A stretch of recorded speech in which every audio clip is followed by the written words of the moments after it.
Boa noite a todos. Hoje nós estamos fazendo o fechamento do nosso programa do Seminário de Formação Permanente, que começou em 2020, com o tema do nosso encontro, que será no dia 12, próximo, o feminino e familiar, dizer o indizível. Nós tivemos algumas apresentações de colegas, tivemos afinidades preparatórias e hoje nós vamos fazer o fechamento deste seminário já com abertura para o tema do ENAPOL, que é o amor. Então, nós temos a satisfação de receber o nosso colega Jorge Forbes, membro da EBP-AMP e de São Paulo, da seção São Paulo, que vai nos falar sobre uma nova transcendência, o amor. E quem vai coordenar a mesa é o nosso colega Marcelo Veras, para quem eu passo imediatamente a palavra. Muito bem, boa noite, né? Boa noite a todos e não todas, e a meu amigo Jorge Forbes, nosso convidado, e a todos os colegas que estão aqui. Nós hoje estamos fechando, né, um ciclo de diretoria, né? Então, eu queria mais uma vez agradecer assim, a honra de ter partilhado dessa diretoria com a Ana Estela, Sandy na biblioteca, com Sônia Vicente na diretoria, né, de cartéis, intercâmbio, principalmente com a nossa diretora, Analícia Calmon. Foi uma honra estar com vocês três nesse desafio que a gente está fazendo agora, né, que em pleno momento virtual, ressignificar tudo que estamos tentando fazer em direção também ao encontro que vai acontecer agora, no fim de semana que vem, né? Então, antes de passar a palavra ao meu amigo Jorge Forbes, eu acho que seria interessante que passássemos aqui, uma última vez, uma chamada do nosso encontro e convidar todos vocês a participarem desse encontro. Ainda há tempo de fazer inscrições, as inscrições virtuais vão até quarta-feira ou quinta-feira. É um encontro imperdível, nós temos uma convidada muito interessante, que vai falar muitas coisas interessantes que vem de Paris, que é Cristiane Alberti, que vai fazer uma conferência sobre a mulher, dentro da perspectiva de como estamos trabalhando aqui, dentro do Infamiliar, da Mulher Não Existe, que será o tema do próximo congresso em 2022, em Paris, virtual ou não sabemos ainda. E certamente a conferência a fala de nosso amigo Jorge Forbes vai nos ajudar também muito a pensar essa questão. Então, antes de passar a palavra a Jorge, eu gostaria de passar uma última vez a vinheta que chama vocês a participarem desse evento, né, que a gente fez com muito carinho, e é isso que eu vou passar aqui agora, se os deuses da internet me permitirem. Eu acho que eu consigo, sim. Vamos lá.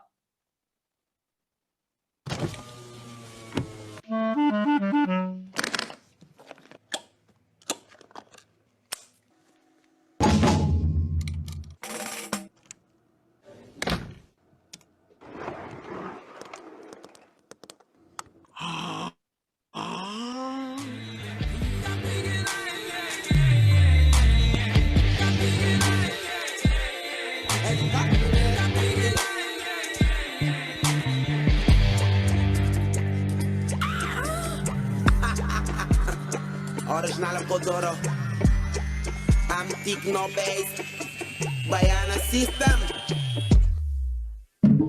Multiplicado somos mais fortes, não precisamos depender da sorte. Mesmo sem saber paradeiro da bússola, nunca perdemos o norte. Perdido por um, perdido por mil, é assim agora, assim no Brasil. Podemos ser dois, comportar ser um, se somos unidos ninguém passa frio. Povo sem cultura, povo vazio, até a escravidão é a mental. Sozinho ninguém vai distante, então pensa na vida depois, que é na real. Tanta alegria. Tava na conta, né? Erva de capim-guiné, vários caboclos notando no local. Cheiro da erva sobrenatural. Não tava na conta, né? É isso aí. Então, pronto. Depois de termos passado o vídeo, meu amigo Jorge Forbes, é uma honra ter você aqui e eu dou a palavra a você, então, imediatamente. Está com você. Marcelo Veras, meu grande amigo, muito obrigado. É um prazer estar com vocês. É um prazer, me sinto assim um pouco no calor baiano, estou vendo vocês de camisa, sem casaco nem nada. Eu estou falando dessa São Paulo da Garoa. Muitíssimo obrigado, Analícia Calmon e Sônia Vicente. Nós conversamos antes, recebi esse convite de vocês. Muito, muito obrigado. Para mim é uma honra, como diria o Marcelo, e é especialmente um prazer muito grande estar no fechamento. Olha o Jordan Gojão também. Eu já tinha ouvido a lhe dado voz. boa noite, Jorge Forbes. Seja bem-vindo à Bahia. Já tinha ouvido essa voz inconfundível. Muito obrigado. Né? É que agora eu ouvi e vi. E nesses tempos atuais é bom a gente ver também, para ver se não é gravação de voz, se você está aí mesmo. Então tá. Com certeza, presente. Então tá bom. Bom, é alegria tão grande ver vocês que eu já me perdi. Então, estava dizendo, eu estou feliz de poder estar nesse fechamento das atividades e o começo das novas atividades para a Anapol, quer dizer, fechamento das atividades para o nosso encontro camprodiano, como disse o Marcelo, sexta e sábado que vem, e, em seguida, a Anapol sobre a questão do amor.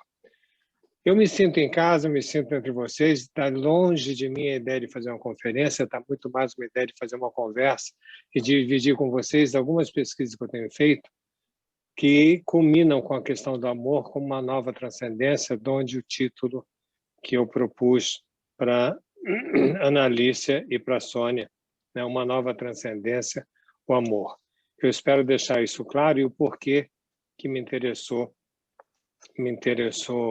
esse percurso que tem a ver, a meu ver, com a resposta que nós podemos dar ao mundo atual, um mundo tão confuso, um mundo que eu costumo chamar de desbussolado atual, e que alguns pensam que nós não temos nenhuma transcendência mais, e eu penso que nós temos sim uma nova transcendência, talvez no lugar do Pai, uma transcendência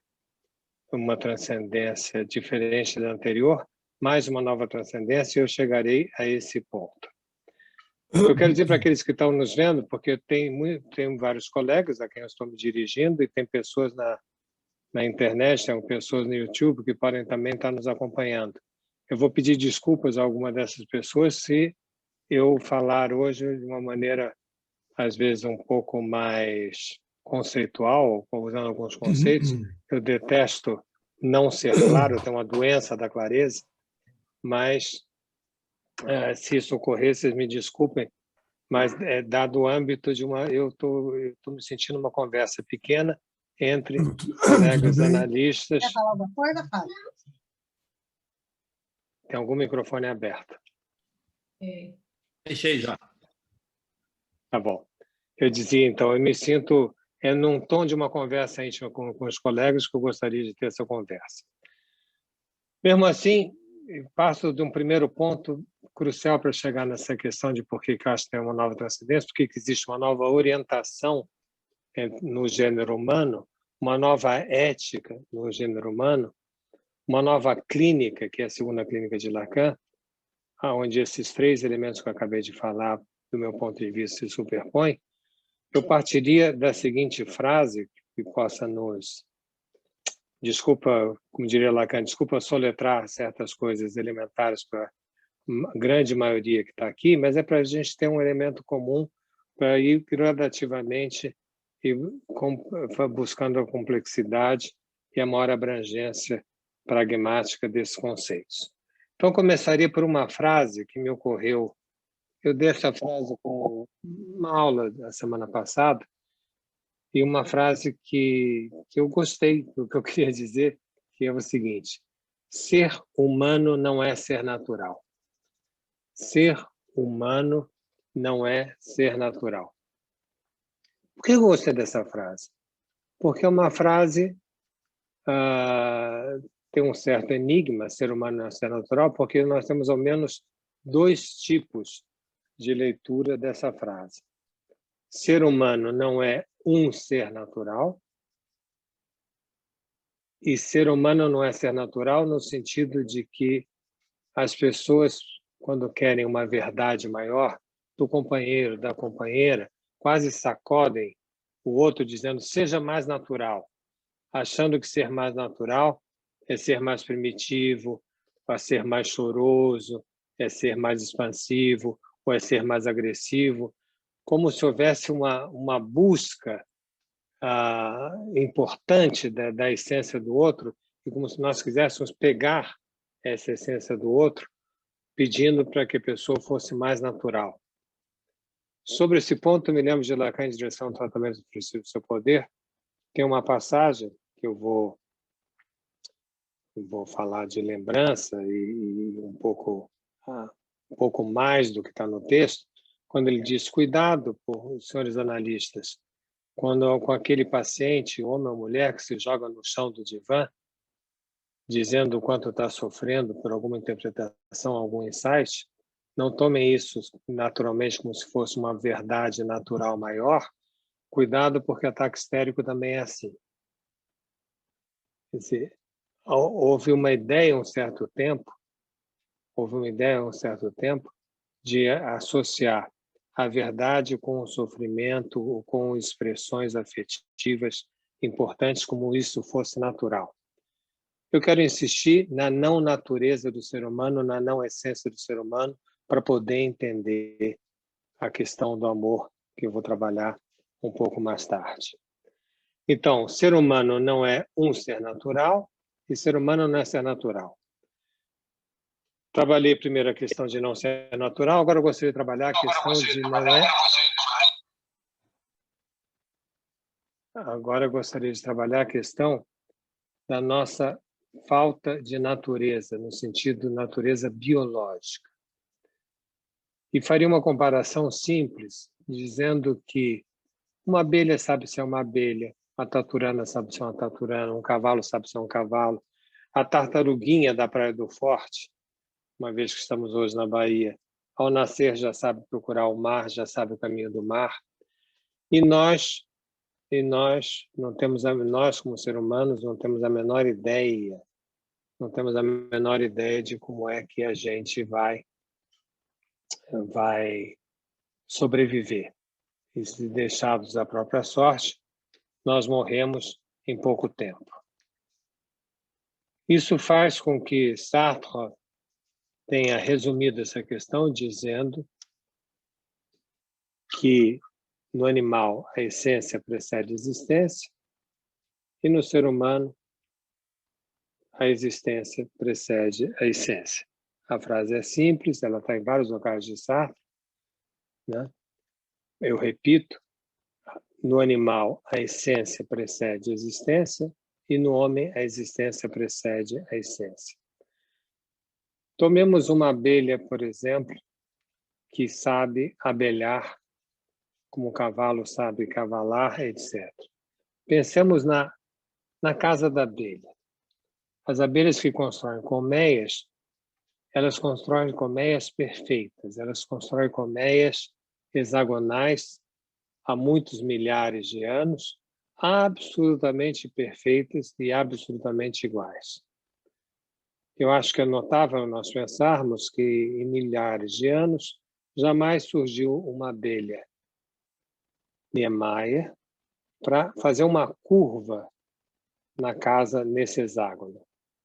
Nós não temos uma abelha que tenha sido capaz de fazer as obras que Niemeyer fez, se qualquer uma que nós quisermos, todas elas obras de arte, no sentido de buscar a curva, no sentido de buscar leveza, no sentido do inusitado, do fora do lugar. Quer dizer, uma abelha, ela não tem história, ela se repete tal e qual, enquanto nós temos a criatividade em face da nossa impotência da essência. Essa discussão da essência da existência data desde Platão, em Protágoras, muitos aqui conhecem. Quem não conhece, eu recomendo a leitura, e vou fazer um resumo rapidinho. Tudo que eu estou falando pode ser lido, como dizia em Protágoras, uma passagem do Banquete de Platão, aonde ele relata a forma que nós nascemos. E do ponto de vista dele, o relato é que o céu estava muito chato, as guerras já tinham sido todas organizadas, estava tudo em paz, e aí, finalmente, então, Júpiter resolveu criar a Terra, os animais e o homem. E chamou 2 titãs, 2 irmãos, o Epimeteu e o Prometeu, e pediu para que eles povoassem essa terra. Epimeteu quer dizer aquele que pensa depois. Prometeu é aquele que pensa antes. Um é inteligente, outro é burro. Aí, direto à questão.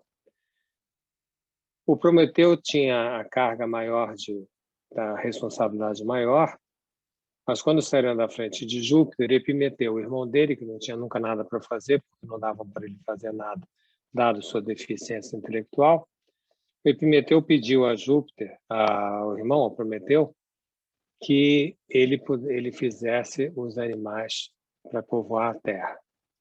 E ele começou a fazer. Ele modelou os corpos, modelou o corpo de um passarinho e deu a qualidade ao passarinho de voar.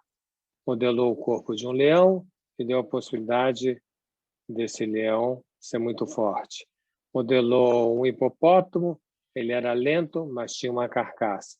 E assim ele foi juntando moldes dos animais, junto com uma qualidade para cada um.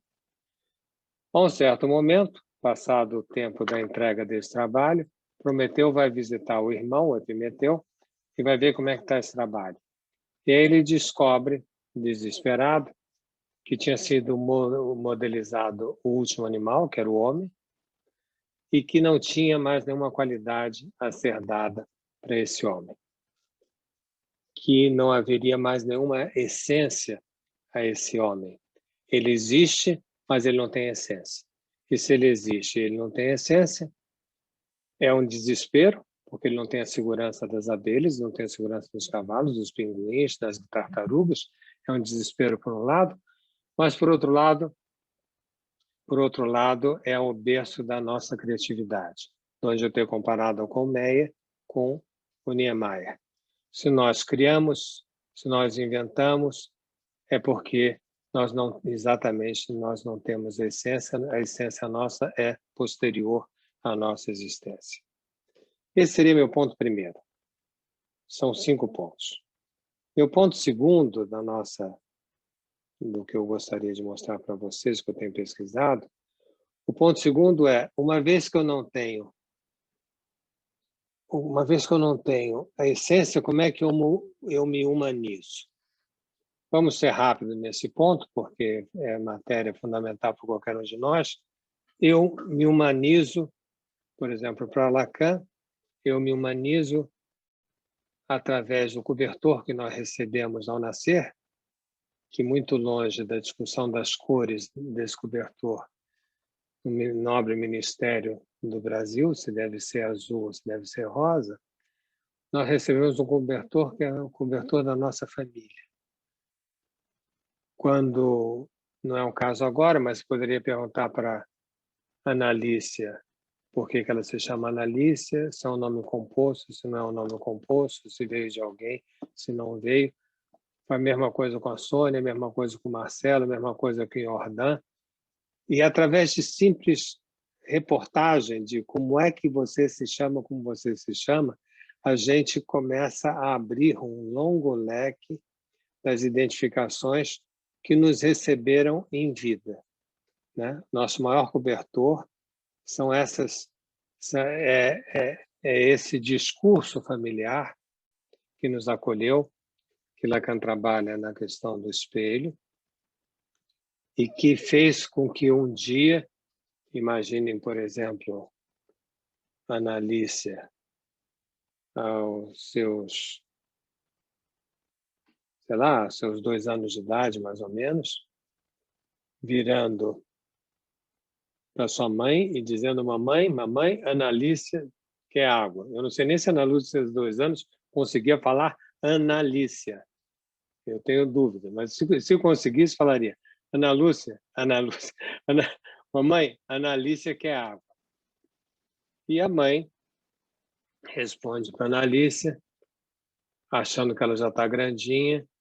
A mãe diz, minha filha, você já está grande, não é a Analícia quer água, é eu quero água. O que faz com que a Analícia diga, mamãe, você também está com sede? E aí ela dá o golpe fatal. A mãe diz, não, minha filha, é que eu sou você. Quer dizer, nós nos formamos a partir de uma alienação no outro, eu sou você, ou eu a você. Todos se reconhecem nisso, todos que eu falo, todos de percurso lacaniano, reconhecem a alusão que Lacan gosta de fazer ao poeta Arthur Rimbaud, no seu verso, eu é um outro. Eu é um outro, fica fácil nós entendemos através dessa metáfora do espelho, que a um belo momento eu me alienei, eu comprei, eu assumi esse local onde existia a chamada Analícia, a Analícia passou a ocupar aquele lugar. Isso também nos dá base para explicar o famoso aforismo de Lacan, sou onde não penso e penso onde não sou. Não vou me aprofundar nisso, né? Mas eu só aproveito a ocasião que esse exemplo simplifica a compreensão de sou onde não penso e penso onde não sou. E a pergunta também que é importante para todos nós é saber se esse momento fundamental para todos nós aqui presentes, esse momento fundamental, esse momento que a gente, de falar em terceira pessoa, passou a falar em primeira pessoa, se alienando, e essa alienação não é ruim, nós não estaríamos vivos se tivéssemos feito isso, mas será que esse momento, será que isso que me aguarda, será que isso que me nomeia, responde a todos os meus anseios? Será que nós somos totalmente capturáveis pelo discurso do outro? Será que nós somos todos codificáveis ou não?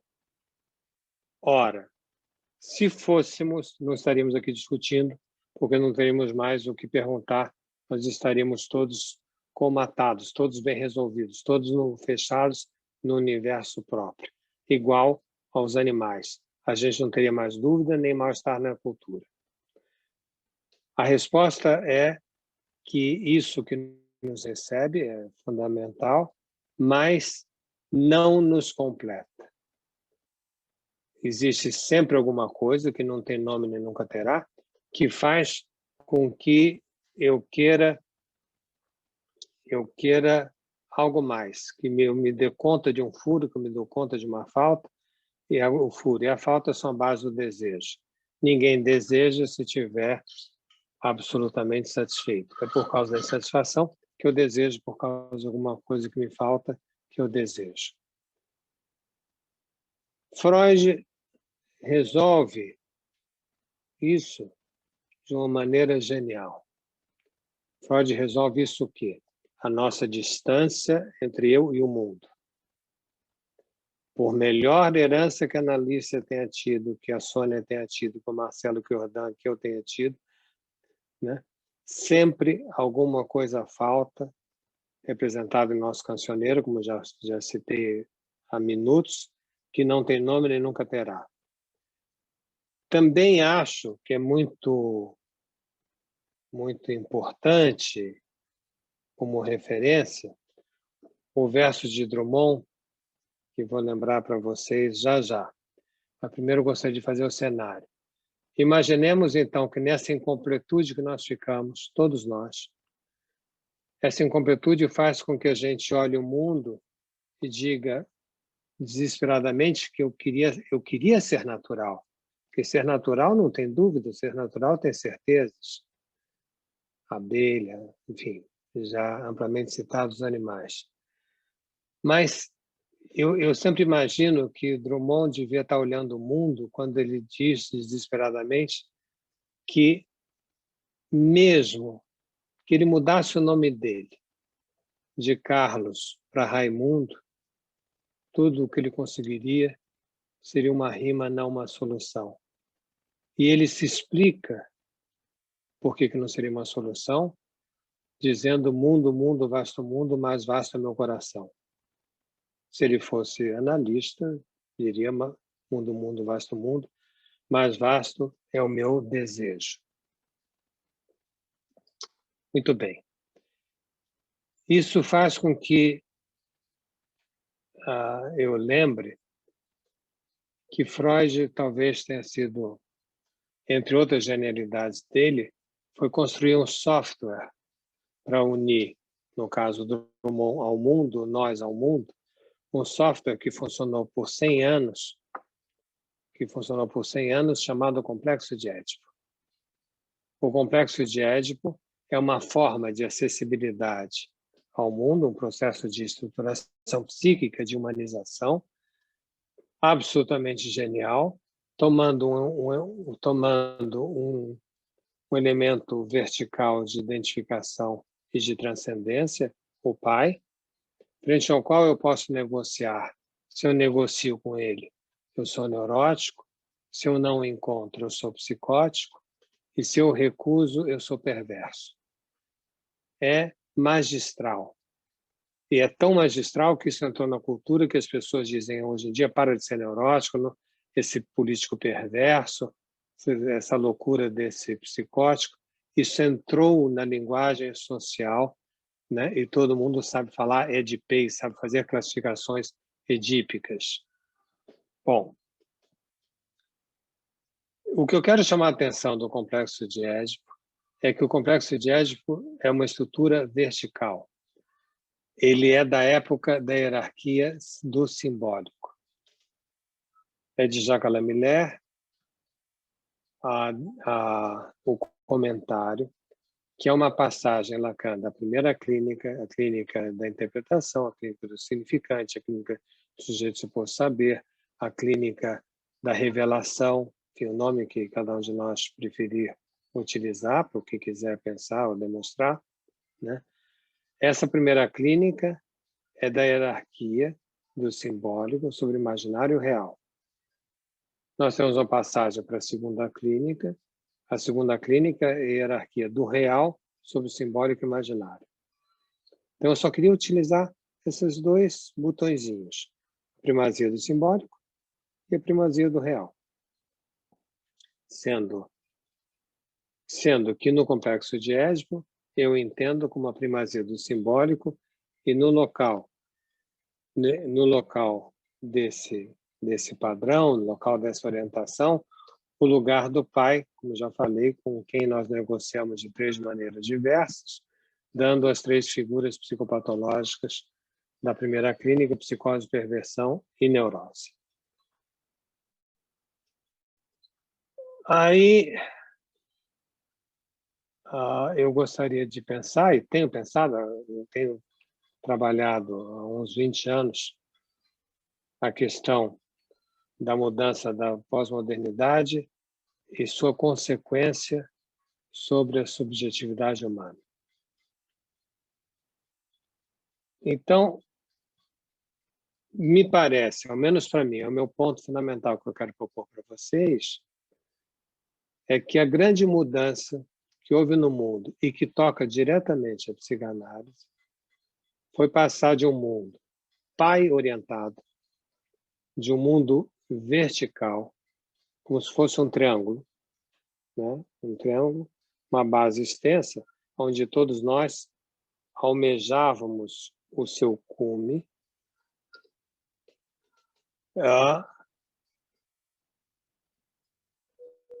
essa estrutura vertical é destronada por uma estrutura horizontal na sociedade, entre os humanos. Há uma passagem da verticalidade verticalmente orientada, eu vou entrar em detalhes já sobre isso, para um laço social horizontal, onde eu tenho uma quebra da verticalidade pai orientada. Podemos datar isso podemos utilizar uma das datas possíveis, que é 1993. Por quê? Porque é o surgimento da web. É o momento onde eu saio de uma estrutura vertical e entro numa estrutura horizontal do laço social.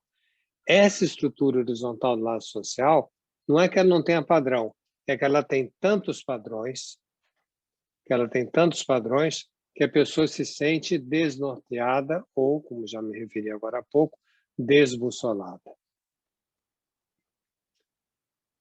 E esse desbussolamento implica na nossa clínica que nós começamos a ver novos sintomas que não passam pela hierarquia do simbólico e pelo circuito da palavra. São novos sintomas como, por exemplo, o fracasso escolar, os crimes inusitados, as escarificações dos adolescentes, uma epidemia de tóxicos, enfim, sintomas que trabalham no curto circuito da palavra e não no circuito da palavra, e que exigem da nossa parte, exigem que a gente renove e reinvente uma psicanálise, que eu diria que é uma psicanálise menos do Freud explica, para uma psicanálise do Freud implica. E isso só é possível a partir do conceito de real em Lacan, a partir da possibilidade de lidarmos com um universo incompleto da experiência humana e não completa. Às vezes eu me sinto complicando um pouco e eu gostaria de dar um passinho para trás para dizer o caminho que eu estou percorrendo, né? E para ter certeza que nós estamos mais ou menos, apesar do mal-entendido que nos une, mais ou menos mal entendendo juntos. Então, eu parti da primeira ideia básica, que o ser humano não é ser natural, para diferenciar a nossa essência como vazia ou como furada, como diria Lacan, e a existência anterior, a forma que Freud resolve isso no complexo de Édipo, e o momento que a gente está vivendo, que é um momento de ruptura com as verticalidades e com as transcendências verticais. A pergunta que eu tenho me feito é: essa ruptura com o Pai vai nos levar, como muitos ficam pensando, a uma... Bom, eu não posso falar quizumba com baiano, eu nem sei o que quer dizer quizumba, mas, enfim, a uma grande confusão, a uma grande autorreferência? Essas foram as perguntas que eu me fiz e que me levaram a ver quais foram as organizações éticas do ser humano nos últimos séculos. Por que organizações éticas? Porque eu queria saber de que maneira o ser humano se orientou, desde onde a gente consegue capturar historicamente essa orientação, até o momento atual, o desbussolamento e que resposta nós podemos ter frente ao desbussolamento atual e por que eu falei de amor. Então, me vali de um grande amigo com quem eu tenho trabalhado muito, e porque nós chegamos a conclusões muito parecidas, ele vindo da filosofia ou vindo da psicanálise, que eu acho que acredito que a maioria de todos aqui conhece, que é o Luc Ferry. O Luc Ferry escreveu um livro chamado O Novo Amor, e eu fiz um seminário há uns 20 anos atrás, sei lá, chamado O Novo Amor. E nós, portanto, de repente descobrimos, no meio de uma conferência conjunta, que a gente tinha chegado a conclusões muito próximas, o que fez com que a gente tenha estabelecido uma colaboração ótima, uma amizade igualmente ótima. Mas eu uso dele a pesquisa sobre os tempos éticos, que me foram importantes, espero que também sejam para vocês, caros amigos e colegas. Então, o que nós temos nessa classificação que ele, que é filósofo, eu não sou adoro a filosofia, mas não sou filósofo. O Luc Ferry estabelece 5 tempos éticos, dos quais os 3 primeiros são os mais conhecidos. O primeiro tempo ético, a primeira transcendência humana, o primeiro organizador teria sido a natureza. Para os gregos, o primeiro organizador humano foi o cosmos. Isso, eu estou falando de 8 séculos antes de Cristo, do tempo de Homero. O primeiro organizador foi aplacar a angústia de morte humana, comparando os humanos com o mundo vegetal. E dizendo, escuta, você não vê um abacaxi, ele nasce, amadurece, apodrece e vira semente. Você não vê uma laranja, é o mesmo percurso. Você não vê um morango, é o mesmo percurso. Por que não pensar que você nasce morango, laranja, abacaxi e faz um percurso semelhante a um vegetal? Se você nasce cervo, você vai ser cervo. Se você nasce senhor, você vai ser senhor. Se você nasce guerreiro, você será guerreiro. Se você nasce artesão, você será artesão. É a classificação de Aristóteles, por exemplo, que eu acabei de falar. Então, nós éramos comparados à natureza, né? E nós éramos seres estanques.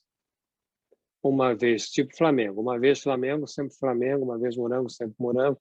Uma vez servo, sempre servo. Essa primeira organização, essa primeira ética, chamada ética cósmica, nada a ver com astrologia, né? Mas a ver com a natureza. Essa primeira organização cede lugar a um marketing muito mais bem feito, de uma nova ética, que diz para o ser humano, não é nada disso. Você nasce cereja ou nasce morango, você pode transformar em abacaxi, e se não gostar, você pode ser laranja ou qualquer outra fruta. Então, você não precisa ficar no mesmo lugar que você nasceu, de nascimento à morte. E, além do mais, quando você morrer, eu te prometo a vida eterna. Aí é imbatível.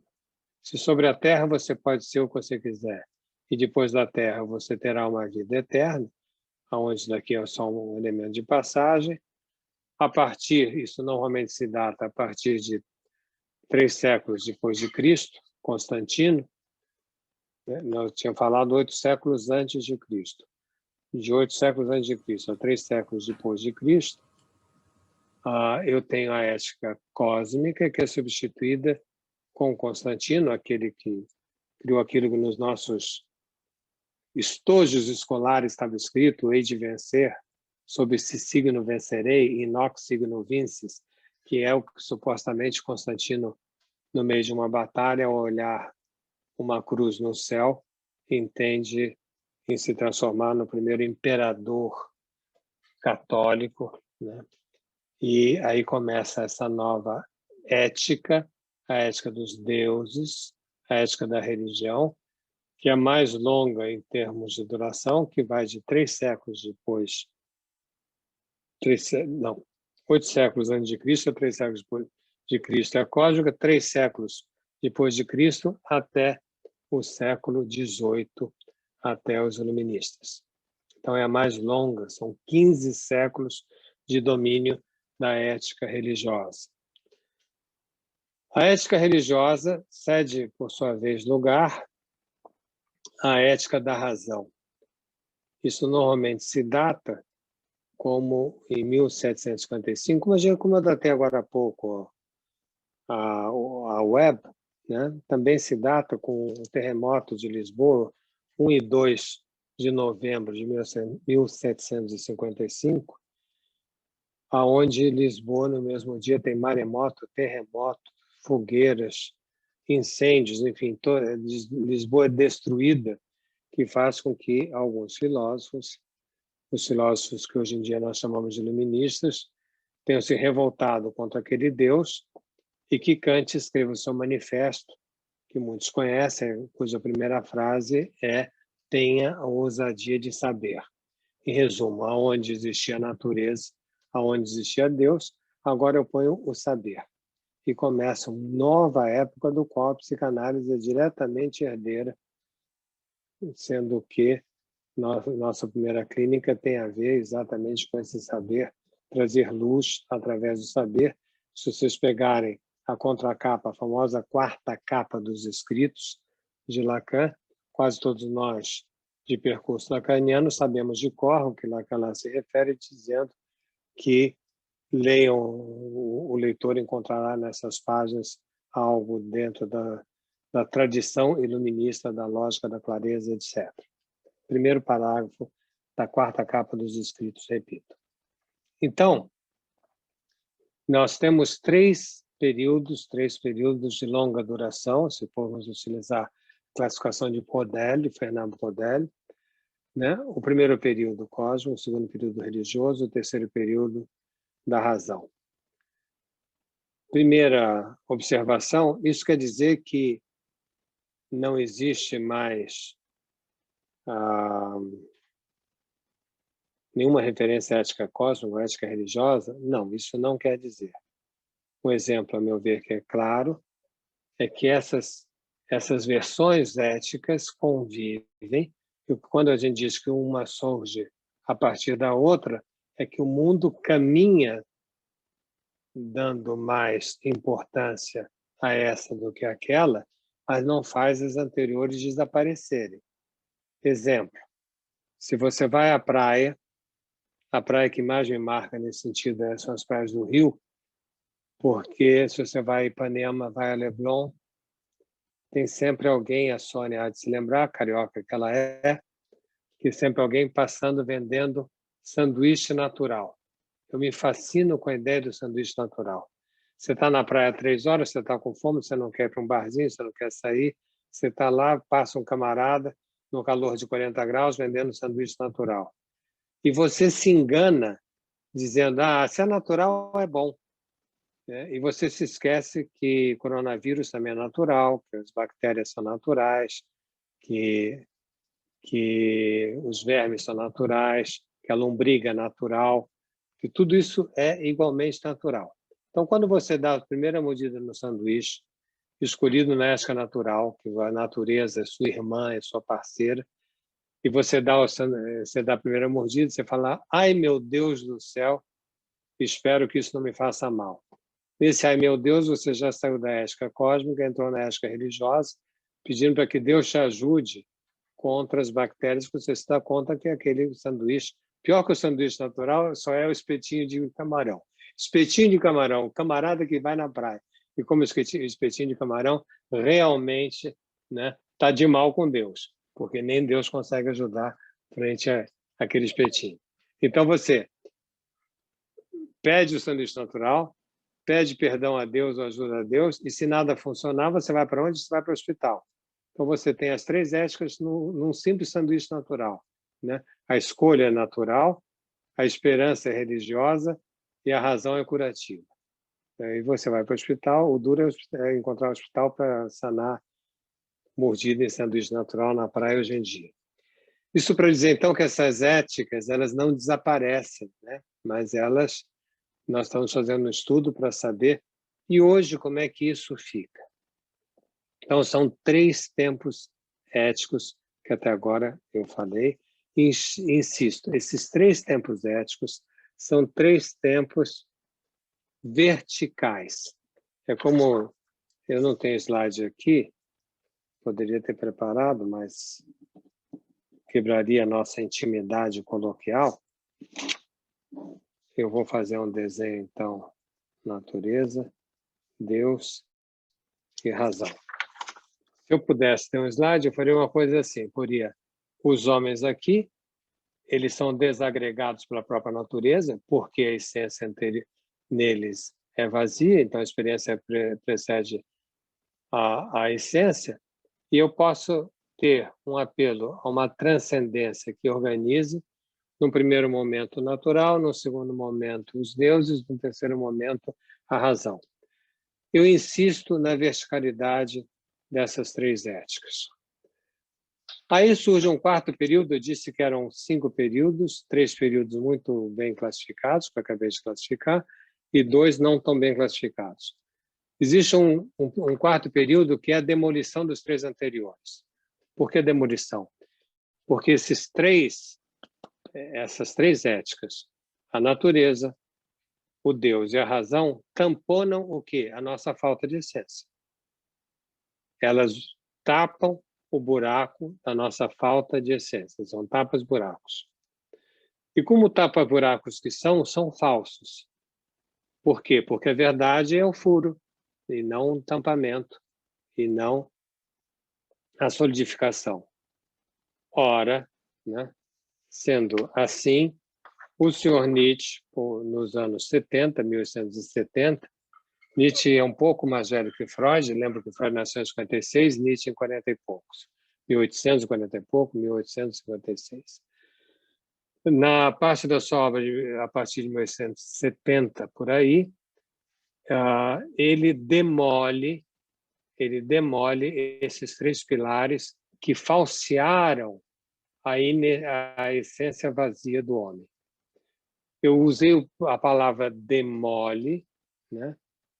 Porque é o nome que o Nietzsche dá. Ele faz uma filosofia do martelo.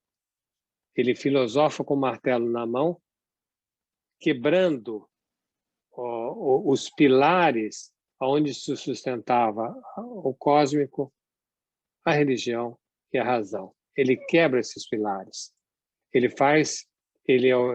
É dele o termo, a filosofia da desconstrução. Então, nós temos o anúncio da desconstrução em 1870, mais ou menos, por Nietzsche, a visão dessa desconstrução por Freud, que viu Nietzsche, vocês sabem a famosa passagem do Freud, diz assim, esse Nietzsche falou tudo o que eu estou falando, eu vou parar de ler Nietzsche, que senão eu não faço mais nada, vou dizer que ele já fez tudo o que eu estou fazendo.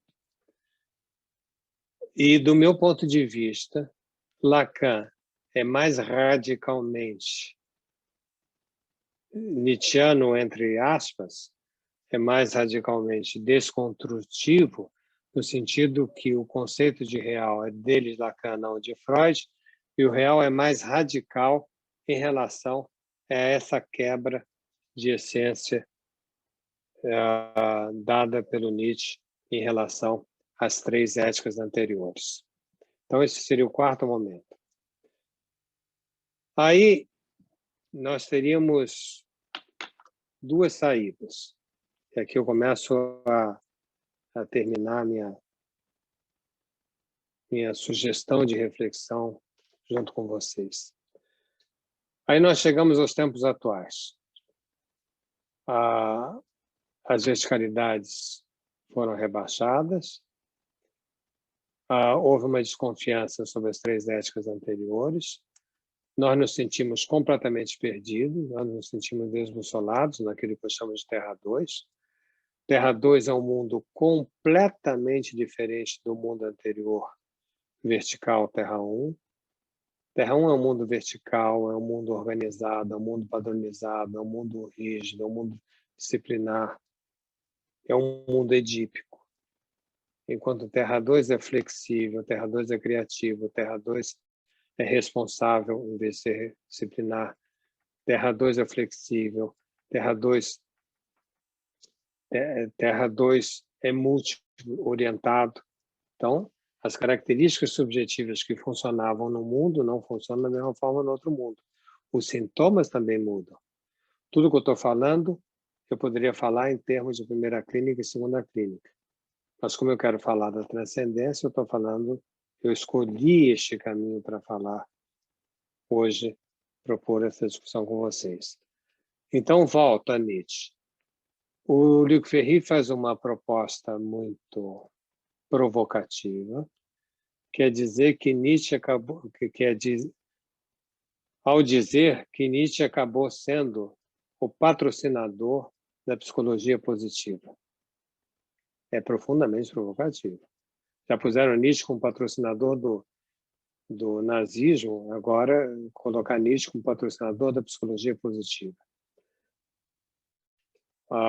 Eu me associo ao Luc Ferry na preocupação com a psicologia positiva, com o engodo intelectual e prático da psicologia positiva, mas que ele propõe que seja lembrado que nesse mundo onde as pessoas se sentiram desamparadas, começaram a olhar para o seu umbigo através de livros de autoajuda, tipo Seja Feliz em 7 Dias, Vença na Vida com Seja o Melhor Líder, e por aí vai, essa esses coaches em cada esquina no Brasil, tem toda uma perspectiva que vai nos trazer um retardo muito grande até com a espécie humana, porque a imbecilização que vem com a psicologia positiva faz com que as pessoas não pensem, não criem, não se deparem de uma forma produtiva, criativa, desejante no momento atual. Por exemplo, eu acho que nós, na psicanálise, deveríamos falar mais, comentar mais do engodo da psicologia positiva, muito mais. Isso está se espraiando como uma doença, é um coronavírus no campo psíquico, né? A psicologia positiva que se junta com o cognitivo comportamental. Bom, então uma visão seria que se volta para o próprio umbigo, e a outra visão seria uma pergunta, mas não existiria alguma nova transcendência? Alguma nova transcendência na sequência das anteriores?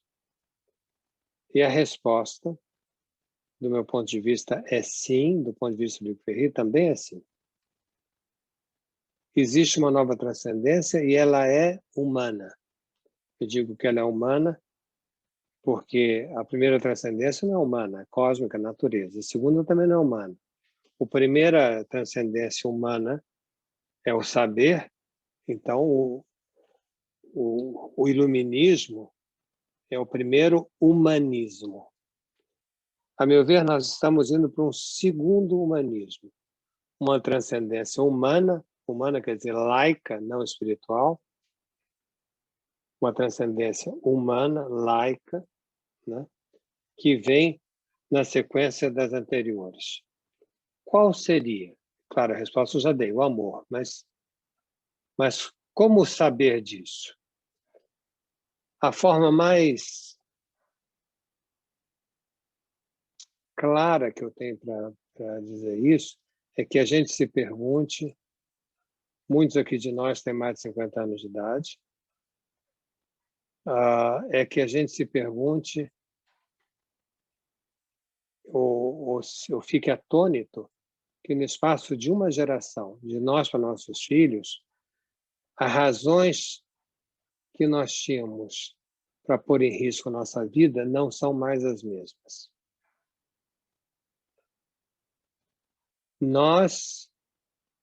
Nossa geração, dos mais velhos aqui, e dos mais velhos ao menos que eu, é uma geração 68. É uma geração que expôs a sua vida nas ruas do Brasil, lutando contra a ditadura. Pessoas, amigos nossos, morreram nessa luta contra a ditadura. Pessoas foram assassinadas, pessoas foram estupradas, pessoas foram exiladas há muito pouco tempo atrás, ao menos da minha geração.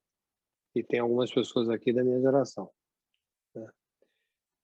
A geração vacinada. Não é tão ruim assim, né? Tem a vantagem de ser, hoje em dia, é uma jovem geração vacinada. Enfim. Quero refletir com isso que nós não morremos mais por três coisas. Nós não morremos mais por uma guerra, ou seja, pelo território, pela natureza, foi a primeira ética. Nós não morremos mais por uma religião, não no mundo ocidental. Nós não vamos fazer nenhuma luta religiosa. E nós não morremos mais por uma revolução. Nós, que eu falo, a nossos filhos, porque a nossa geração se expôs a morrer por uma ideia contra a ditadura. Nossos filhos, quando vão, como foram em 2013, na Avenida Paulista, naquela famosa passeata que a imprensa não entendeu nada, a imprensa dizia que aquilo era uma passeata desorganizada, que não tinha palavra de ordem, que não tinham frases tais como o povo unido jamais será vencido, que era um bando de alienados, que era um bando de filhinhos de papai, que era um bando de inconsequentes. Eu não acho nada disso. Não acho nada disso. Eu não acho, absolutamente não considero que nossos filhos farão passeatas como nós fizemos. Eles não têm mais a verticalidade que a geração dos seus pais teve. E isso em todos os aspectos das suas vidas. Isso faz com que muitos pais se perguntem: meu filho só quer cuidar de si mesmo, é o tal umbigo, é a tal coisa da psicologia positiva. Meu filho só quer cuidar de si mesmo, não liga para mais nada. Isso é verdade? Não me parece. Não me parece verdade.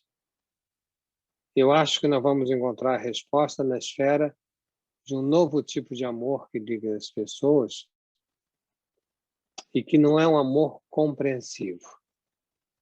E aqui eu tenho que fazer um parênteses de uma pesquisa que eu fiz. Alguns amigos aqui que me conhecem de outros carnavais sabem que uma das pesquisas que eu fiz foi sobre música eletrônica. Vocês me deem mais 5, 10 minutos, eu termino. Não quero ocupar muito espaço. Música eletrônica, eu fui estudar, até por razões familiares, porque eu vim de uma... rapaz, Marcelo está rindo, sabe o que é isso? Eu fui baterista, ou seja, eu fui um quase músico, né? Baterista não dá para dizer que é músico. Eu fui do tempo da Bossa Nova, fui do tempo dos Beatles, assisti o show do Frank Sinatra. Então aprendi que música tinha música, uma canção, uma junção de música e letra, que a gente dança junto, que o barquinho vai, o barquinho vem, você quer ser minha namorada, que linda namorada, na canção de Vinícius e Carlinhos Lira, que todo mundo reconhece. Nós viemos desse mundo. Aí, de repente, eu ouço no mundo dos meus filhos uma coisa que, como todos os mais velhos vão dizer, é um bate-estaca, um negócio muito doido, uma música que não tem letra, que se diferencia por número de batidas por minuto. Então, eu fico descobrindo que existem estilos como garage, como trance, como house, como techno, que se separam por número de batidas por minuto. E é muita batida por minuto. 110, 120, 130, 140. Né? E aí, um dia, eu fui levado delicadamente a uma techno parade. Eu vi 2 milhões de pessoas dançando numa avenida, subindo um edifício para assistir. Falei, isso é uma loucura. Né? Na psiquiatria, eu aprendi que isso daí são 2 milhões de desagregados. A gente não pode mais falar nome de doença porque é politicamente incorreto. Então, são 2 milhões de desagregados, são 2 milhões de loucos furiosos. Chico Buarque tinha razão, abriram a porta do sanatório geral. Mas aí me lembrei do Freud na famosa Carta 69, não é possível que todo mundo em Viena seja perverso, o pai em relação à filha, né? Não é possível que todo mundo seja desagregado, que juntaram, mesmo porque é uma incoerência, né? Juntar 2 milhões de desagregados. Ou você junta ou você desagrega. E aí vi como é que podia agregar aquele bando de pessoas que dançam separado numa música, como eu insisto, não tem letra, então não dá para cantar junto. A gente ia show para cantar junto, a gente se identifica, né? Vai no show do Roberto Carlos, quem vai no show do Roberto Carlos, ou Chitãozinho e Chororó, ou Frank Sinatra, ou seja lá quem for, mas você canta junto, e de repente você não canta mais junto. E essas pessoas estão juntas sem se compreenderem. Eu achei aquilo esquisitíssimo, que as pessoas estivessem juntas sem se compreender, mas aí eu comecei a entender a frase "tá ligado?", que essa moçada diz, que até então eu pensava, através da classificação de Jacobson, que está ligado a uma testagem de canal, tipo alô, alô, né? A função fática da linguagem, de testagem do canal emissor-receptor. E aí comecei a perceber que para essa moçada, você podia estar junto, quando ele pergunta para você se você está ligado, quer dizer, eu me liguei em tal coisa, isso também te liga em alguma coisa? Mas isso é o máximo, quer dizer, eu não preciso estar ligado na mesma coisa, mas aquilo que você me diz faz com que eu viaje em outra coisa, ou seja, é a base do viral, porque quanto mais for fechado o viral, menos pessoas verão. Quanto mais aberto for a frase, mais pessoas verão e viralizará. Bom, esse é um tema lindo, eu acho que é um tema freudiano, é um tema, por exemplo, que ele trabalha no texto dele, ele, Freud, escritores criativos, quando ele pergunta o que é que faz de diferente entre um cara chato e um cara interessante. E o cara chato é o que não deixa a gente viajar dentro daquilo que ele faz ou escreve, e o cara interessante é que nos deixa um espaço para viajar no que ele faz ou no que ele escreve. Não é a importância do tema, a diferença entre chato e interessante, é a maneira do tratamento fechada ou aberta. Então, vi que essa moçada consegue estar junto, né, que são nossos filhos, que é uma geração mutante. Eu acho que a gente tem que lembrar aos pais que nos procuram desesperados, dizendo meu filho é um troncho. E não é verdade. Eu acho que nós temos que mostrar para pai, para mãe, enfim, para quem pede um acolhimento das suas angústias, um pouco de Fleming. Onde todo mundo via bolor, Fleming foi lá e descobriu a penicilina. Então, onde todo mundo está vendo uma loucura, por exemplo, na música eletrônica, e nesse bate-estaca, a gente pode ver que eles descobriram como articular monólogos, monólogos articulados, e que representam uma expressão de um laço social que Lacan chamava, na homofonia francesa, que nós tínhamos que estar preparados para o raisonnement. Raisonnement. Raisonnement, quando se escreve R-E, é ressoar. Quando se escreve R-A-I, é raciocinar. Então, como se Lacan tivesse previsto, como não? Eu acho que ele previu sair de uma sociedade do raciocínio, da ética iluminista, como eu me referia antes, para uma sociedade do ressoar, como estou me referindo nesse momento. E aí vi a questão do amor. Eu disse para mim mesmo, por que é tão esquisito eu estar achando essas pessoas juntas, quando o mais importante sentimento humano, que é o amor, a gente não compreende? Por que achar estranho 2 milhões de pessoas juntas sem se compreender, quando as pessoas que se amam não se compreendem? Quando uma DR, a gente sabe que nunca dá certo. Você senta para discutir relacionamento, não dá certo nunca, se você amar. A única DR que dá certo é se você terminar o relacionamento.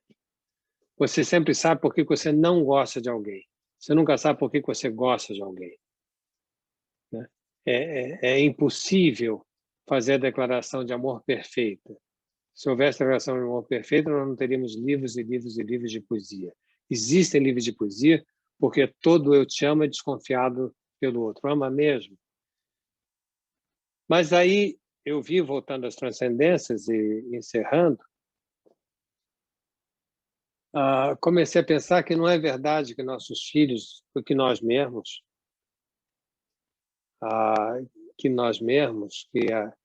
nós que vivemos no século XXI, nós habitantes desse mundo pandêmico, que a gente não, pelo fato de nós não morrermos mais pelas grandes causas, guerra, revolução e religião, a gente morre pelas pequenas causas, pelo amor do mais próximo no sentido que eu morro pelo meu filho, pela minha filha, pelo meu amigo próximo. Não é fato que nós sejamos insensíveis uns a outros.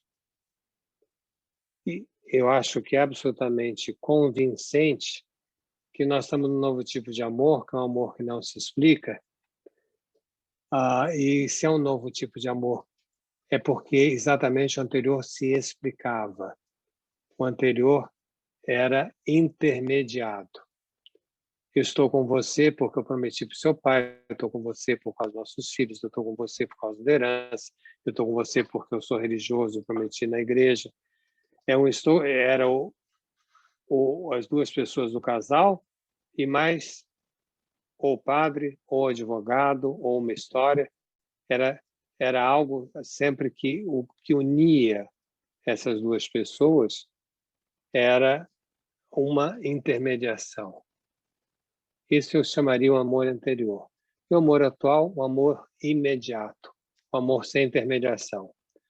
É um amor mais Vinícius de Moraes, no sentido que ele também é mais pantanoso que o anterior. Mas ele é mais verdadeiro, vamos dizer, por isso que a chama, também que o anterior. Qual é a implicância disso na clínica? E aqui venho finalmente para pouso, né? Na clínica, eu associaria esse ponto como um ponto que nós temos que detectar em todos os momentos clínicos, que é aquele ponto que Lacan chamou de ponto de vergonha. Seminário 17 é uma passagem famosa, não vou fazer mais academicismo aqui, mas é uma passagem famosa que quando a gente chega no ponto de vergonha, já é um grande trunfo numa análise. Eu acho importante que nós sejamos capazes de implicar a pessoa nesse ponto, que não é um ponto dizível, uma vez que não é racional, mas que leva a um novo tipo de ética, que me parece a mais apropriada para o tempo atual, é possibilitar as pessoas chegarem a dois movimentos que eu associaria ao movimento de um artista. O artista se dá conta da sua ligação com o mundo, mas não sabe como é essa ligação. Então ele inventa. Um músico inventa a banda. Um pintor inventa um girassol, um Van Gogh. Um escritor inventa a Bahia. Como é que a gente pode passar pelo Cais de Salvador sem lembrar dos Capitães da Areia, do Jorge Amado? É quase impossível ver Salvador, ver Ilhéus, sem estar já filtrado pela genialidade criativa e as cores do Jorge Amado. Não que a gente repita o que ele vê, né, mas ele nos dá uma base para que nós vejamos. Eu entendo que Jorge Amado, Van Gogh, Volpe, Chico, são pessoas que têm duplo movimento, eles inventaram algo e passaram isso no mundo. Como dizia Lacan, só existe arte, Seminário da Ética, só existe arte se for vendida, se passar no mundo, se for exposta. Não existe artista de quatro paredes. Então, você tem que inventar e se responsabilizar. Eu acho que isso é a grande objetivo hoje em dia. Então, eu tenho o amor como referente.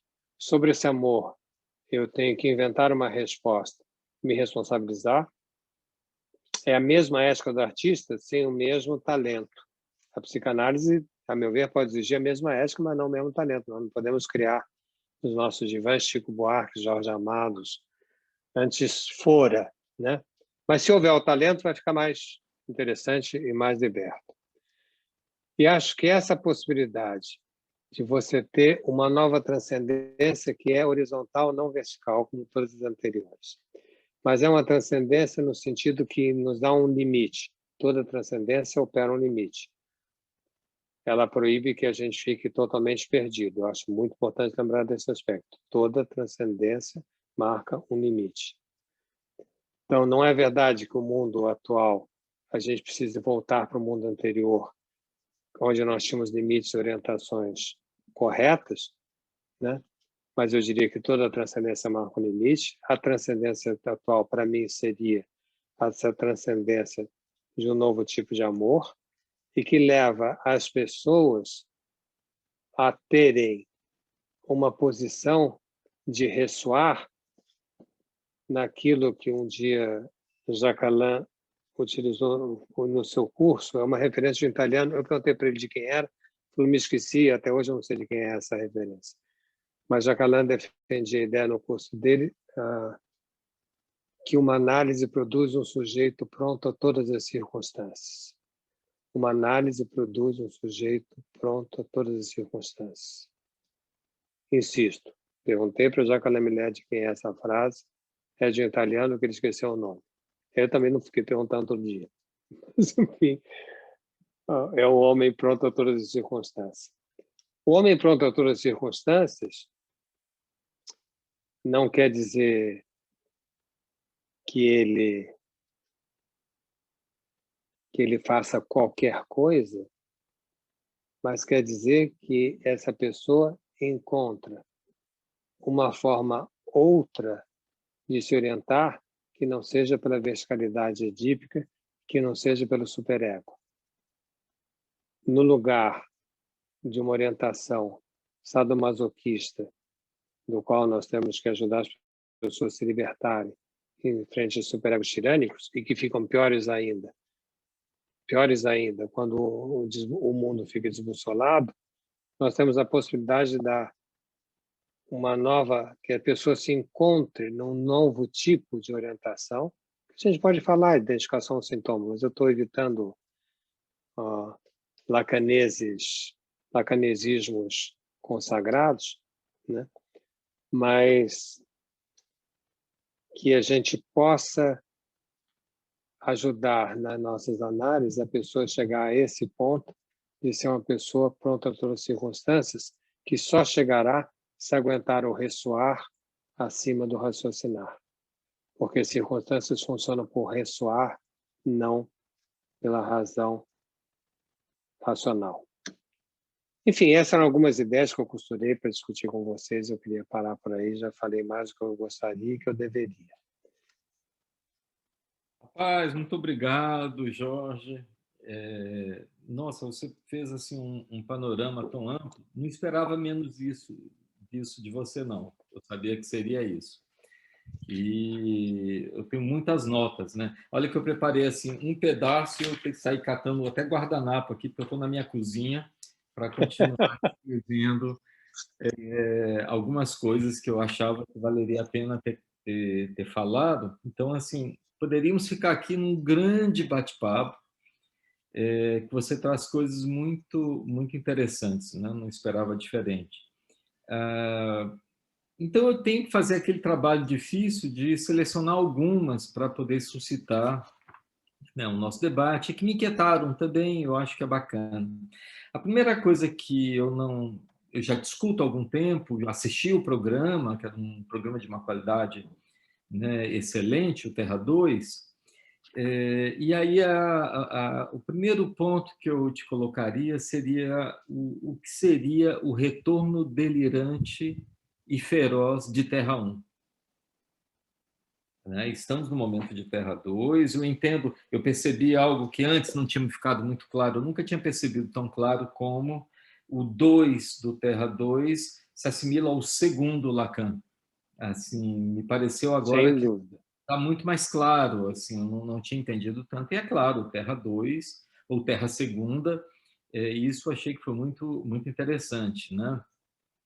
Eu anotei muitas coisas, por exemplo, eu concordo com você com relação ao amor, porque assim, muitas vezes devem procurar você e os colegas que estão aqui me pedindo terapia de casal.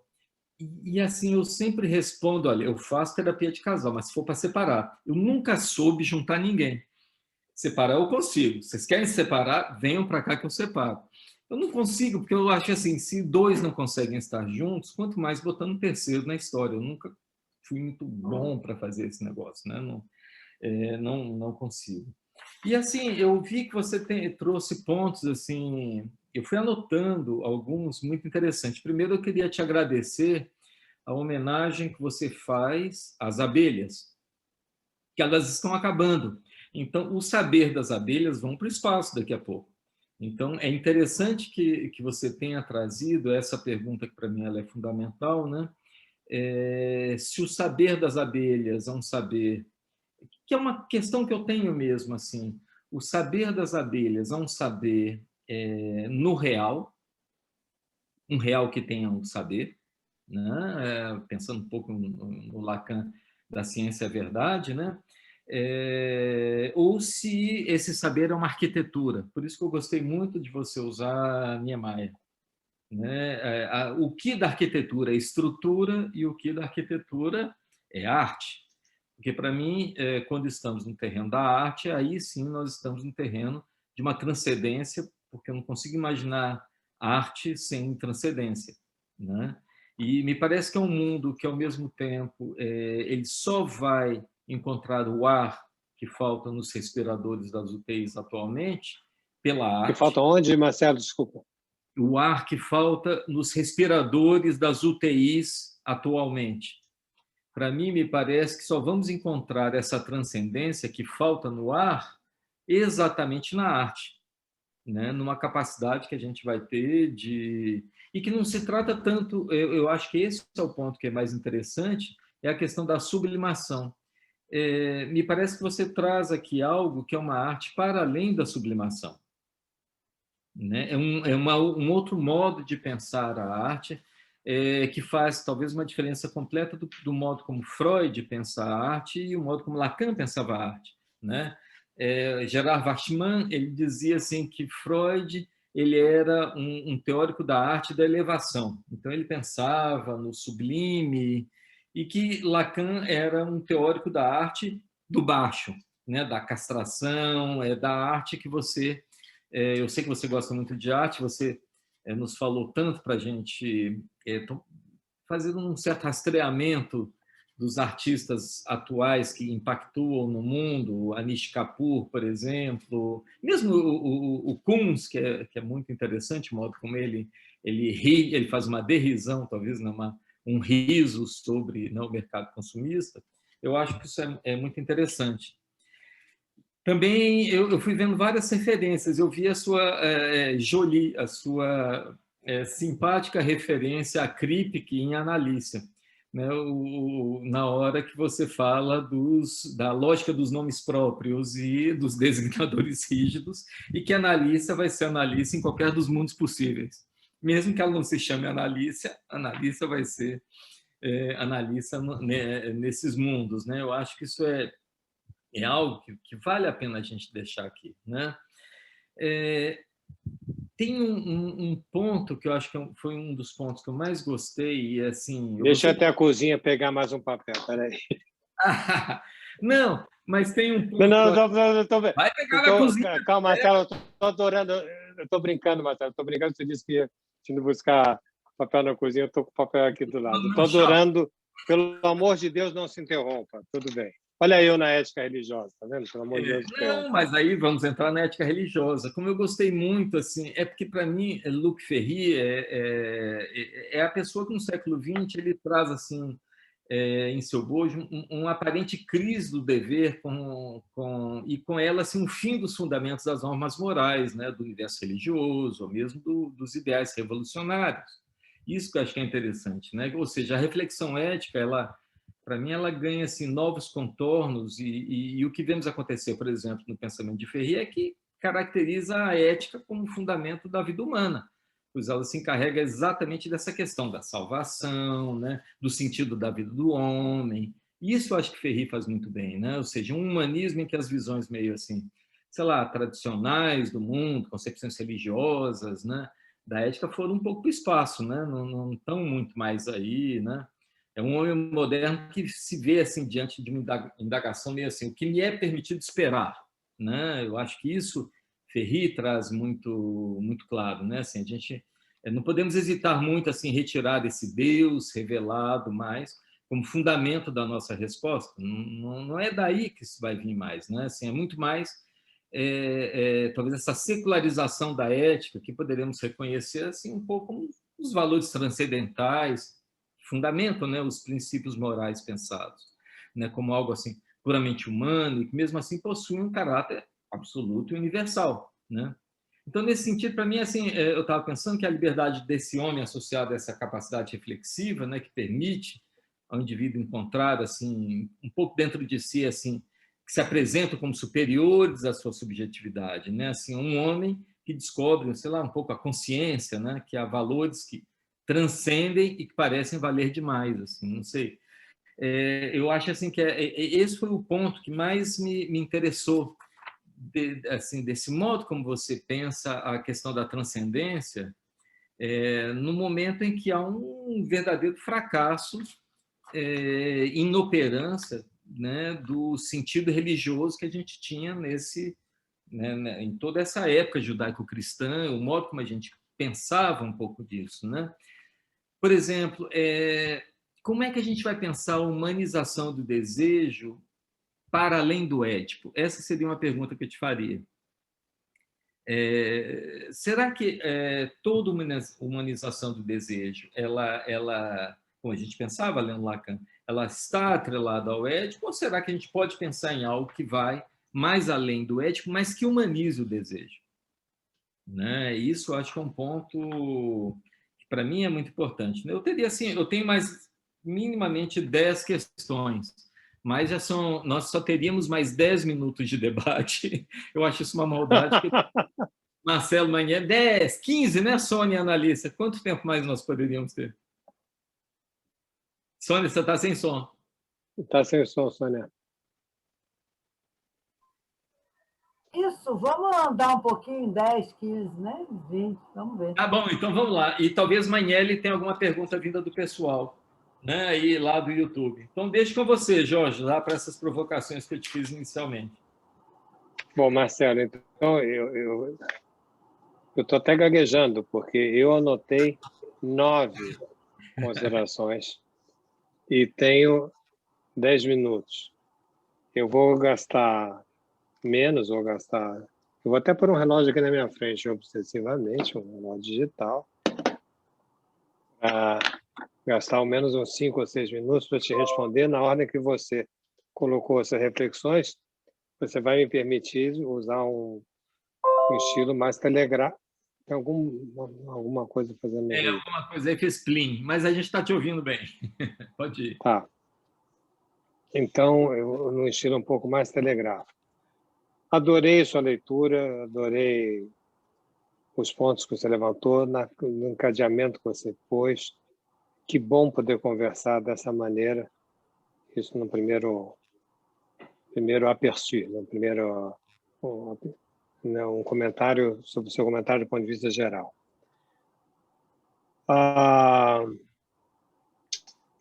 Você começou a falar sobre o retorno delirante sobre Terra 1, e sobre Terra 1 e Terra 2. Sem dúvida nenhuma, eu associo Terra 2 com a segunda clínica de Lacan e com a supremacia do real. E te respondo a sua percepção. Sobre o retorno delirante à Terra 1, eu acho que uma das razões que eu fiz o programa, que eu apliquei o conceito Terra 2 num programa de televisão, quando eu levei esse projeto para a TV Cultura, foi no sentido de que se urge, que é fundamental, que nós temos que correr de legitimar Terra 2, se nós não fizermos isso, vai haver um movimento reacionário, não vai haver, já está havendo, movimento reacionário, não precisa, eu falo movimento reacionário, todo mundo já sabe a que eu estou me referindo, né? É tão evidente que basta dizer movimento reacionário, a gente já sabe aqui ao que eu estou me referindo.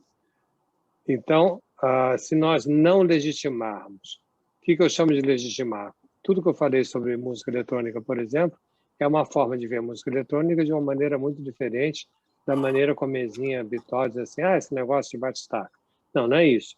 É toda uma reflexão psicanalítica, não só psicanalítica, mas, enfim, com a base fundamental psicanalítica sobre o relacionamento humano, de como é que a gente pode estar junto sem se compreender, que é uma questão importantíssima, né?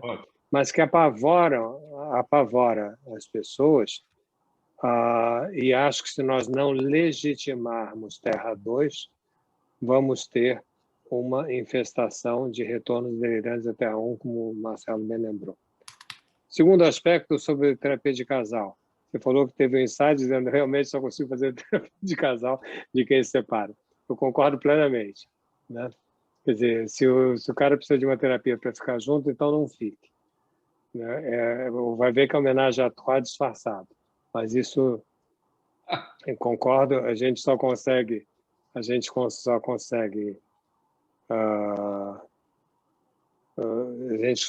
separar, não consegue juntar. Sobre a questão da abelha, o que eu pensei, Marcelo, na questão da abelha foi a questão do poema de Keats, sobre o qual o Jacanã fez um texto, o Rouxinol de Lacan. Aqui é fácil. Aqui aonde? Belo Horizonte, né? Foi no Enapó em Belo Horizonte. Foi. Eu recomendaria, para quem não conhece esse texto, eu recomendo esse texto. É uma análise de um poema do poeta Keats. Para falar rapidamente, ele está num parque em Londres, ele vê um roxinol, e ele faz uma pergunta, diz assim, esse roxinol é o mesmo roxinol que cantou para Shakespeare. E é o mesmo roxinol, porque como o roxinol não tem história, um roxinol é igual a outro roxinol, então esse roxinol é igual, é o passarinho que cantou para Shakespeare. E ele se pergunta, e eu?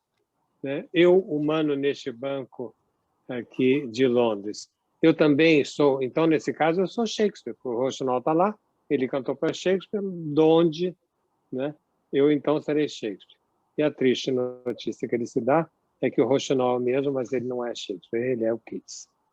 Então, a análise dessa diferença eu acho muito interessante. E te digo, Marcelo, é nisso que eu pensava quando falei, e acho que tem razão, concordo com você, a abelha, para mim, é um real com um saber definido, ela não tem linguagem, ela tem código, e na abelha não tem mal entendido. Se a abelha disser para você que a flor gostosa do pedaço, a musa do verão da abelha, tá, sei lá, a tal latitude, a tal longitude, a tal distância, não há hipótese dela te dar um caminho errado. O Waze dela é 10 vezes melhor que todos os Wazes juntos, né? Ela não tem mal entendido enquanto nós vivemos no mal entendido. Essa foi sua terceira observação. Sua quarta observação, a questão, a quarta e a quinta. A quinta falou da sublimação e o real, se não haveria uma nova sublimação. Acho que sim. Acho que sim. É um tema espinhoso, lindo, que diz respeito a uma mudança de época. Me permita de desenvolver isso num outro momento. É novo, né? É muito bem apontado. Se fosse só falar alguma coisa, teriam feito comentário só sobre essa frase. Claro. E acho... É fantástica, é uma frase fundamental, do meu ponto de vista, e obrigado por tê-la pronunciado. E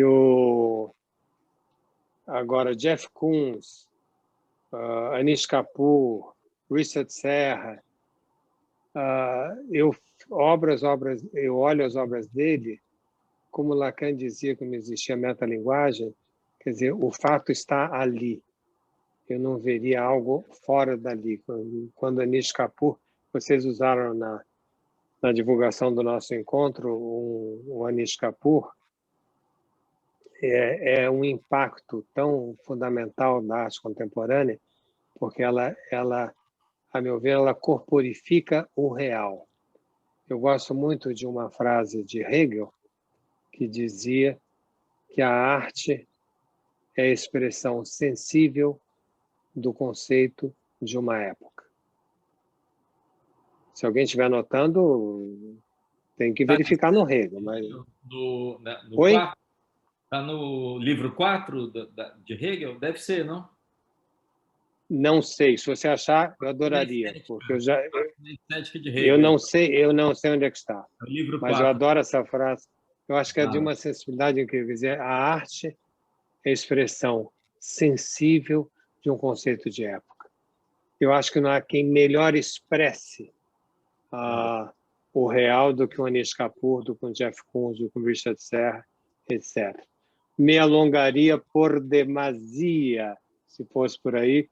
Eu fiz um trabalho sobre Anish Kapoor e uma apresentação dele em Nova York, e da maneira que ele mexe no corpo da pessoa. Não é uma arte contemplativa, vai direto para o seu corpo. Quem já passou por uma estrutura de Richard Serra sabe o que eu estou dizendo. Você se desequilibra, mas não é como um parque de diversões que tem um espelho feito para se desequilibrar.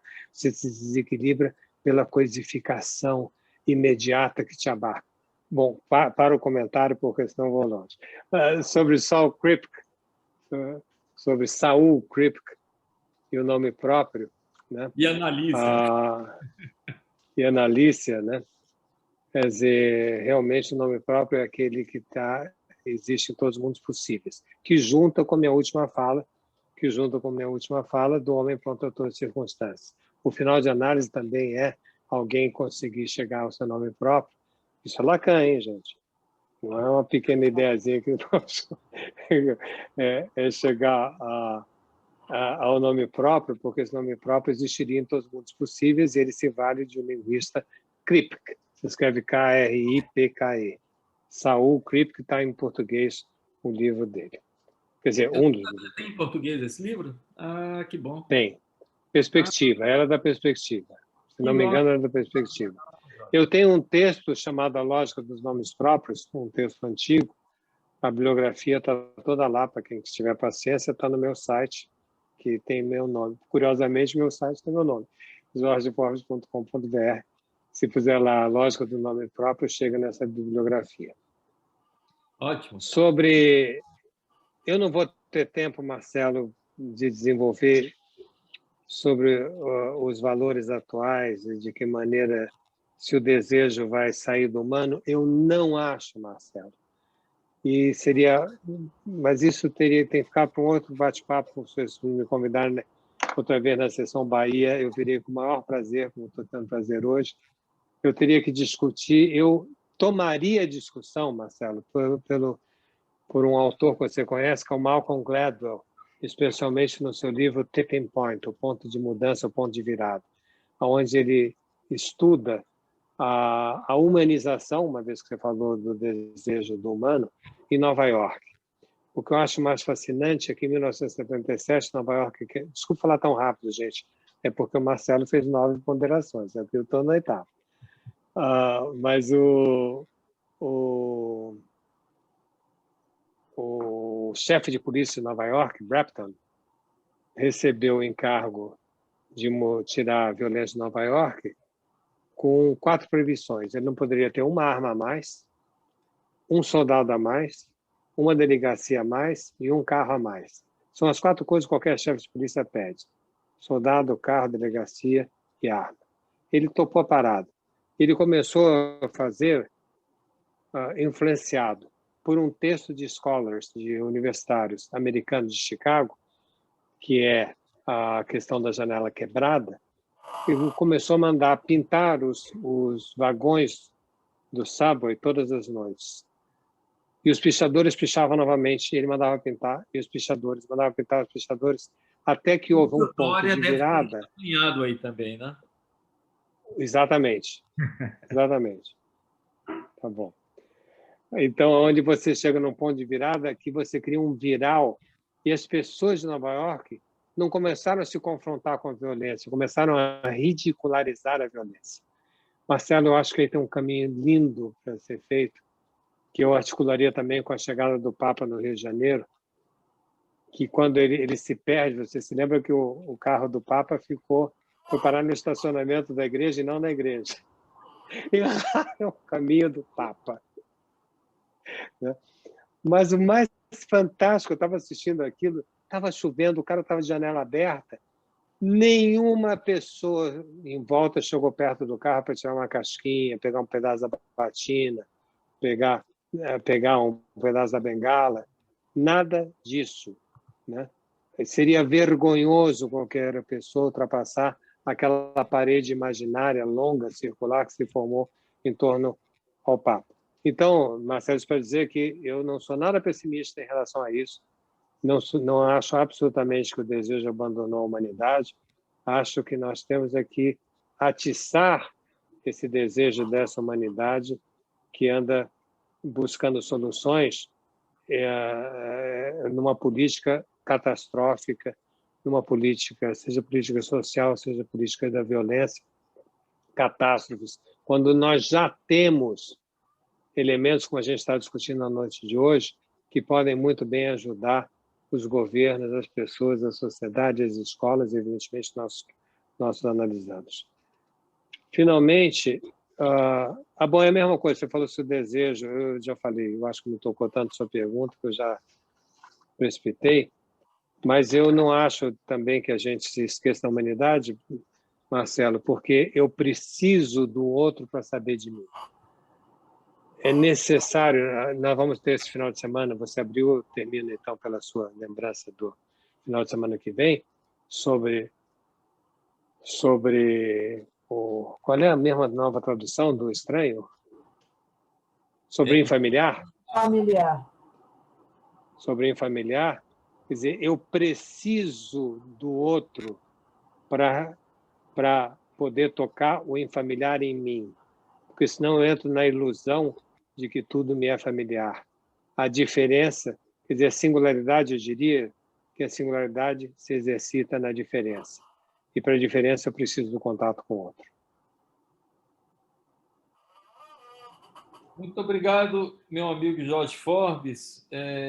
Nós estamos aqui bastante adiantados na hora, então eu vou agora restituir a palavra à nossa diretora Analícia para encerrar, digamos assim, a diretoria dela, né, Analícia? Porque você está encerrando hoje, né, com essa boa, né, fala de Forbes. Vamos encerrar agora a nossa diretoria de nosso quadro. Então, está para você. Muitíssimo obrigado, Marcelo. Obrigado mais uma vez, Analícia. Um abraço, Jorge. A Sônia e a todos essa atenção e o carinho dessa discussão. Muito obrigado. Um abraço especial ao meu querido amigo Jordan e a todos os amigos baianos e quem está na internet. Obrigado. Analícia. Obrigadíssimo, Jorge Forbes. Nós encerramos hoje o programa, né, da Seminário de Formação Permanente. Considero que encerramos com chave de ouro.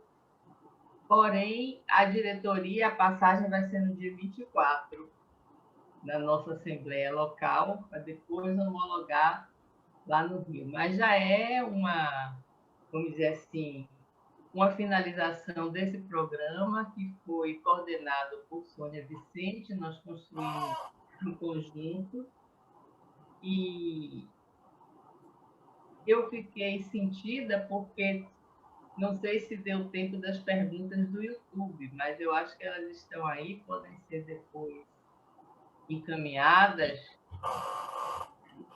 Foram muitas coisas interessantes colocadas. Marcelo, você pode só dizer uma palavra se teve algumas perguntas, se pode encaminhar depois para Jorge? Claro, a gente pode encaminhar. Jorge, eu lhe envio o e-mail, tá bom? Mas muitos aqui agradecendo a gentileza e a generosidade de sua fala.